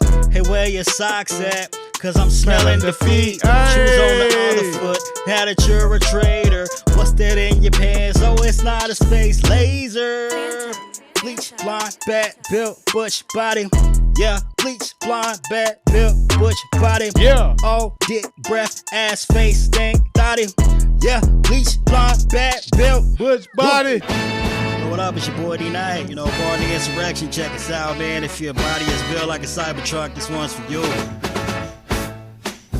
Yeah, it's T-Night on back in the game. Shout out to RFK, thumbs back in his brain. Couple of grand old sex parties that came, and Lauren Bower popping ass like champagne. Yeah, they dropping white lines like the KKK. Let them catch a 16 like where Matt Gaetz stayed. If I told you the bomb, you tell me you pleaded fifth. And where was your ass at on January 6th? Yeah, she a fan, she a fan. Hey, freaky hey. ass Nazi, built just like a man. Hey. Yeah, and she a fan, freaky ass Nazi, built just like a man. Not freaky ass Nazi. Do the bad bill vibe on them. Do the bad bill vibe on them. Yeah, it's D-Night, no stop it up. So go ahead, go and do the bad bill vibe on them. Yeah. So take it out, clap back. You cross the line. You big bag. Oh, you a big dog. MTG. Oh, I'll dog walk you. Don't play with me. Yeah. Do the bad bill vibe on them. Do the bad bill vibe on them. Yeah. Do the bad bill vibe on them. Say it again now. You a big dog. MTG. Oh. That was D-Night. I will pop your ass up out of here. Somebody grab me a leash for this funny bitch ass bitch. Old 3-toe having ass. Stay away from Hey, one thing about it, bro. D-Night. On the insurrection. One thing about it, bro. Black folks know how to entertain, bro. We gonna sing, we gonna dance, we gonna joan, we gonna joke. But you don't want to get into no situation with no jokes, man. Bro. Like, yeah, so a Crockett clapback, man. Get your shirts from Jasmine Crockett's, I don't know what the website is, but hey, it's all over the internet, man. Beach blonde, bad built, butch body, man. Yeah, man. I damn near wanted to make a remix. You know, it was just lit. And shit. We gotta keep this lady in office, you know what I'm saying?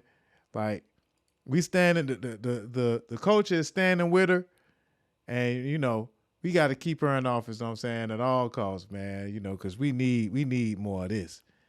We need somebody like this to be able to, you know, represent for the culture and for the America, you know, and to keep them folks on their toes, man. So shout out to Jasmine Crockett, man. Let's get a round of applause for Jasmine Crockett, man. Man, quick on her feet. Quick on her feet, man. Got to love it, man. Beach blonde, bad built, butch body. Ooh, the ether. The ether. Crucial. So yeah, man, I guess it's only like one or two more subjects to kind of talk about. I know I kind of been talking for quite some time, like usual. Said it was going to be a quick show, but you know, we had to get the Diddy situation out. This is another, one more. Don't know if you recall, but it was hitting me a little differently as a Black woman sitting here, because it almost seemed as if you either get diversity or you get qualifications. It did not seem as if my colleague understood that someone can be diverse and qualified. And it is why you have people like me that get very frustrated, not just in the halls of Congress, but in general in this country. Because as I'm sitting here, and there seemed to be this question of you're either diverse or you're qualified, all I could think about was the fact that I currently hold an honorary doctorate. I also hold a Juris Doctorate. I also hold a bachelor's. I also technically hold the rank of Lieutenant Colonel in the Civil Air Patrol, and I actually practiced law for almost 2 decades, in addition to serving on various boards, in addition to being a prior state lawmaker. And there are those that would make some people believe that because I happen to be Black and or a woman, that somehow, even though I can rattle off all the qualifications in the world, my Blackness makes me unqualified. My question to you is that the attitude that you subscribe to? Absolutely not, Congresswoman. In fact, what we do at OPM every day is look to knock down barriers that are keeping qualified people like yourself, qualified people from all across America for pursuing federal jobs. Some of the things that we've done, for example, are eliminate unnecessary degree requirements and assess people based on the skills that they have and not just where they learned them. We have opened the doors to recruiting from HBCUs, HSIs, minority-serving institutions, populations that may not have thought of the federal government as an employer before. And we have a broad definition of diversity. There are rural populations that have in the past never considered the federal government as a potential employer because the offices were too far away and they would have to get up and leave from their hometown. Now there are some opportunities that they can stay right in that rural hometown and work for the federal government, let alone the amazing military spouses around this country who have to pick up and move in their jobs when their spouse is redeployed. Trying to tap in and keep that talent in government has been a big priority of ours. Thank you so much for giving a plug to the Readiness Act. Yeah. So again, she handling her business, and she's very well qualified to do so. So we stand with you, Jasmine Crockett. We thank you and continue to be great for the culture, for the country, for women, for yourself. Another round of applause, please. Also in political news, looks like Fani Willis has won her Democratic primary. Fani Willis, the incumbent in Fulton County District Attorney, has won her Democratic primary.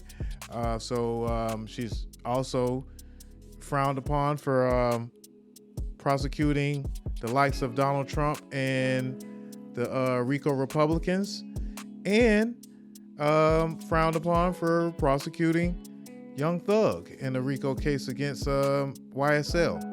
So, I mean, someone's happy with her performance because she's won the primary and probably would also win the election.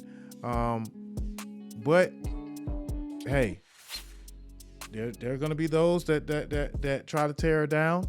I'm not either for or against, but I just want to point out that for those that are against, you may have to get out there to the polls. And a lot of people that are against, maybe even from the Black perspective, they probably overlooked the vote when it came to voting against her. So hey, try again, I guess next time. Let's see. Fani Willis. Okay, only two more things. Maybe 3. Okay, so Joe Budden declared $16 billion to be granted towards HBCUs. HBCUs are vital to our nation's progress. I mean it. That's not hyperbole. HBCUs are responsible for 40% of black engineers in America, 50% of black teachers, 70% of all black doctors and dentists, 80% of all black judges. And by the way, I put more on the bench than anybody ever had.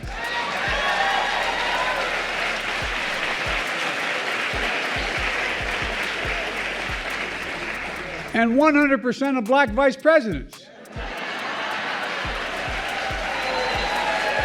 I mean, that's a flex.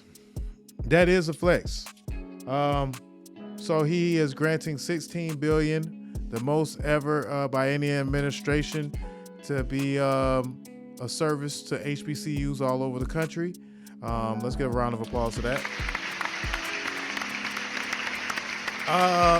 Yeah, man, there's certain things that, what they call, the guy that they call Sleepy Joe, there's a lot of things that he actually has accomplished since he's been in office that, you know, folks don't really want to talk about, or sometimes folks want to overlook. There's also been 4.75 million Americans approved for student debt cancellation. Let's get another round of applause for that. 4.7 million Americans approved for student debt cancellation. I have a friend of mine personally called me this week and told me that over $100,000 of tuition debt has been wiped out thanks to Joe Biden getting it done. And that's going to go a long way. That's going to go a long way. So when I've actually been taking a record of a lot of things that Joe Biden has accomplished just for the conversation when it comes up, for those that be like, oh, Joe Biden's so bad for the country and he didn't do anything and all this, you know, like we just gonna see when the conversation comes up. I've been taking keeping a tab on the many accomplishments by this administration. Of course, they're not perfect. I don't want to be, a pacifist for Joe Biden, and we want to hold him accountable. But for goodness sakes, when folks try to bring up the things that Donald Trump done as opposed to what Joe Biden has done, not only for black people but for all Americans, it doesn't compare. There is no comparison. Joe Biden is getting things done for all Americans, and he's actually making an effort to get things done for black Americans that some folks just don't want to admit to. And it's fine. But we can't accept, well, I ain't gonna say we, I'll say I don't accept a party that just flip-flop lies and kind of move the goalposts constantly. So we got Nikki Haley that was once running for presidential nominee from the Republican Party and was running against Donald Trump and kind of said a bunch of things that Donald Trump wasn't fit to be president. And just like the flip-flopping nature of Republicans, here's Nikki Haley now flip-flopping on whether or not she's going to vote, and you opened with endorse Donald Trump. Some comments on the administration and the Democratic Party. You then talked a little bit about some of the shortcomings or worries you have about the Republican Party. And I couldn't help but think of two names when I heard you deliver that speech, Joe Biden and Donald Trump. So on these issues, these national security critical issues that you've described today, who do you think would do a better job in the White House, Joe Biden or Donald Trump?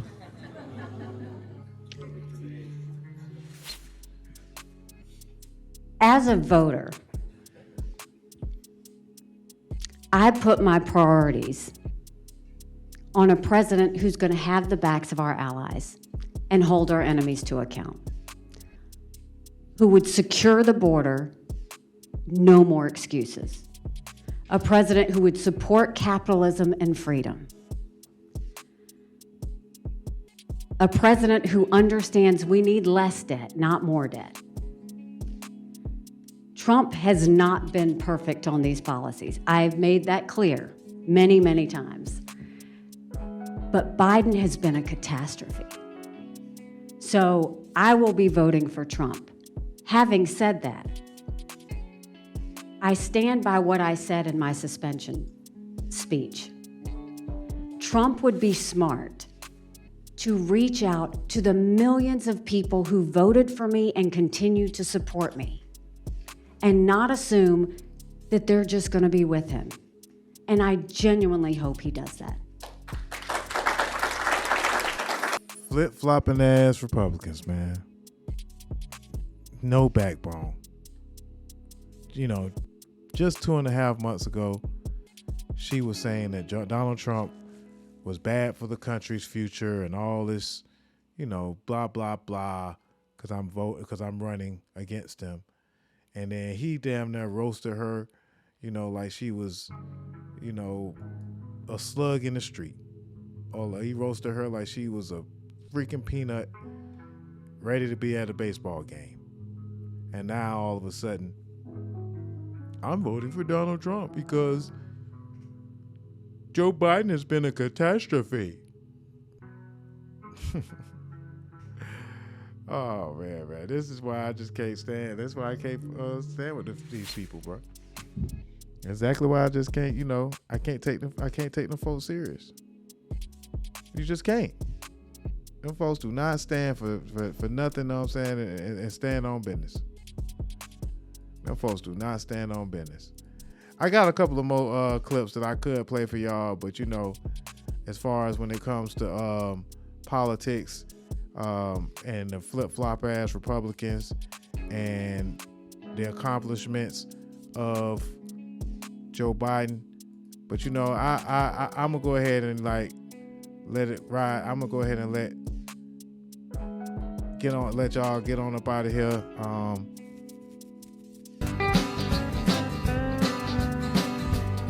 We all send them all back to Africa. Yeah. I'm gonna let y'all go ahead and get up out of here. I'm gonna play a couple of clips as I get up out of here, but I just want to say the last sports take, Ryan Garcia tested positive again, second time, and this means that he was taking performance enhancers, and there will be consequences. So Ryan Garcia, you're a fucking joke. Now you let Devin Haney get off too easy by taking drugs that you wasn't supposed to help you fight. So I don't really care about boxing anyway, but it was just this thing that we talked about a couple of weeks ago, so I just wanted to update y'all on that. And then we got Antonio Brown. Antonio Brown filed for bankruptcy this week. And Antonio Brown is kind of moving into the space where he should be kind of maybe considered to be Antonio Clown. I don't want to talk too bad about the dude because we from the same hometown, but how are you declaring bankruptcy? Like, how do football players run through millions and millions of dollars? He once had one of the biggest contracts coming his way, and we just watched him fumble every opportunity, and then even get opportunities and then fumble those. Antonio Brown has filed for bankruptcy and owes 8 creditors nearly $3 million. Brown earned over $88 million in his career. $88 million. And now claims that he has less than $50,000 in assets. But he tried to run around and be a rapper, run around talking shit to people. Was just the other day talking shit about Meek Mill. Like, come on, man. Come on, brother.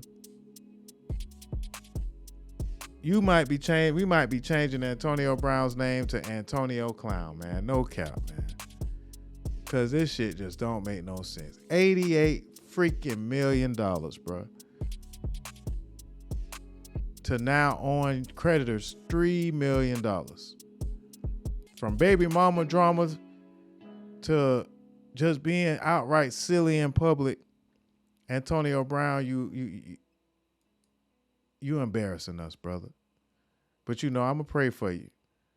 I'm in debt too. It's possible, but I ain't ran through no $88 fucking million, bro. Shit. So that's just outrageous. Don't make no damn sense. Just like this damn block by Josh McDaniels over Aaron Gordon. Don't make no damn sense. But that's a clip right there. That's a picture right there. Also, happy birthday to the Notorious B.I.G. Happy birthday to the Notorious B.I.G, man. He would have been 52 this year. The rap legend from Bed-Stuy, Brooklyn, passed away on March 9th from gunshot wounds. Ironically enough, the downfall of Puffy kind of fell upon Biggie's birthday, and the last time that the lawsuit came and hit was on the anniversary of Biggie's death. So, yeah, that's crazy. They either got some angels working on behalf of the victims or some demons that Diddy has to deal with, and chickens are coming home to roost. But nevertheless, happy birthday to Notorious B.I.G. Listen to some the Ready to Die or Life After Death album this week to celebrate the birthday of one of the greatest rappers to ever grace the microphone in hip hop. And let's just watch this clip of Biggie before he was put on by Mr. C on the corner in front of a bodega doing what he do best, rocking the mic. Pause. That's just me, the B.I.G. Competition was forever since 13. Used to steal clothes, I was considered a thief until I started hustling on Fulton Street. Making loot, knocking boots on the regular. Pass the microphone, I'm the perfect competitor. Jewels and all that, the clothes is all that. Some said to me, that's where you took your fall at. B.I.G. got my burner, that's the murder. I stay close to mine, like Tina Montana. Pick the smother, the pump motherfucker undercover. First the mother, I'm above ya, and I love ya. Cause you're a sweet bitch, a crazy rap that might make my dick hit. I'm so loose to get loose, once you get used to B.I.G. is a born trooper like ice cream, I scoop ya. My music you wanna get loose to stay dip, and I'm not a booster. So what you got to say? It's knocking where it's born. And go with the assumption, I got it going on. I'm not conceited, my friends tell me this. Even though my mother be nodding my head to this. Make a proud to get her good shit, get loud. Look on the sucker and bow to the crowd. Take a little Hennessy, smoke a 1 or 2 or 3 or 4. Lager action guaranteed for all you dumbass niggas. Buddy had to get up out of there. Buddy was like, Uncle, I don't want no parts. He had to get up out of there, man, and we got to get up out of here too, man. Once again, man, thank you for your time. Thank you for your support. Again, this is a Patreon exclusive Doja Told You the Podcast 114, man. Follow us on all platforms. All the information is right there. Again, if you would like to give a little more on the contribution tip, because if you already seen this on video, you probably gave to the $5 tier on Patreon. We appreciate your support. And again, thank you to It's Not a Game Apparel. Thank you to the Heart Helper. I got my Heart Helper box. Y'all go to HeartHelper.com. Check out the Heart Helper podcast. I'm gonna check out this Heart Helper gift box that comes with a lot of great things. I'll let you guys know about it more next week. But yeah, man, go check out the Heart Helper podcast. Appreciate everybody checking us out. The DozhaToldya Podcast. Once again, great show. We got the DozhaToldya Podcast playlist. If you guys would like to know what you're listening to when you check us out on the music tip, you can hear all of the full show on the Mixlr app. If you would like to go back and review any of our shows, and on the YouTube channel, we're going to have some highlight clips for you guys available. But again, thoughts and prayers to all those that have faced any type of domestic violence.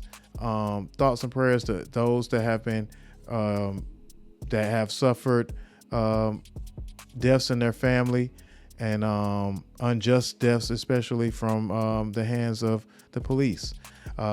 This just in, Drake has rapped on the Metro Boomin BBL Drizzy beat, so we're gonna get up out of here with some little BBL Drizzy from BBL Drizzy himself. It's actually on Sexyy Red's album and Sexy We Trust.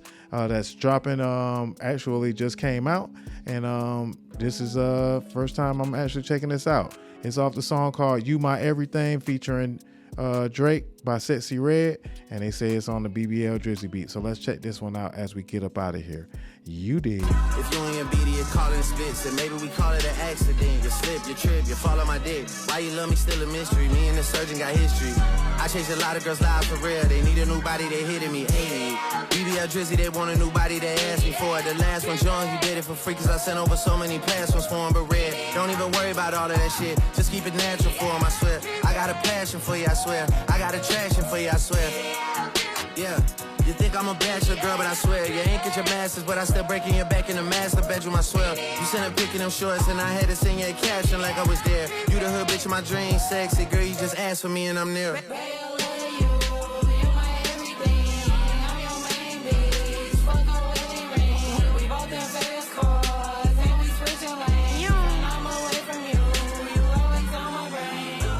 Go together, tell them hoes we go together. Nigga, we go together, tell them hoes we go together. Nigga, we go together, tell them hoes we go together. Nigga, we go together, tell them hoes we go together. You're listening to DozhaToldya Radio. What's up, y'all? It's your boy Dame Dozha. If you're looking to get your interview done or be a guest host on our podcast, hit us up at DozhaToldya.COM. Bump what you heard. Remember who told you? It's DozhaToldya.